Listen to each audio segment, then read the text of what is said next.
আসসালামু আলাইকুম বন্ধুরা, চলে এলাম নতুন একটি ভিডিও রেসিপি নিয়ে। প্রথমে পাকা আমগুলো সুন্দরভাবে পরিষ্কার করে কেটে ব্লেন্ডারের ভিতরে ব্লেন্ড করে নেবেন। তারপর একটি চুলায় কড়া বসিয়ে কড়া অথবা পাতিলে ব্লেন্ডকৃত আমগুলো রেখে এভাবে অনবরত নাড়তে থাকবেন। এভাবে 40-45 মিনিট জ্বালানোর পরে আমের ভিতর থেকে পানিগুলো শুকিয়ে আস্তে আস্তে ঘন হয়ে যাবে। তারপর একটি নির্দিষ্ট পাত্রে হালকা সরিষার তেল মাখিয়ে জ্বালানো আমটা ঢেলে নেবে। এভাবে ঢেলে নিয়ে পাত্রটি রোদে সুন্দরভাবে শুকাবেন।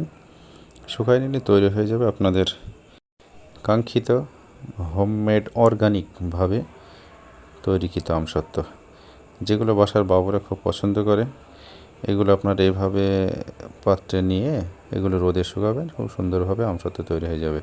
কোনো চিনি মেশানোর প্রয়োজন নেই পাকা আম হলে, আর কাঁচা আম হলে হালকা চিনি মেশাবেন। সবাইকে ধন্যবাদ।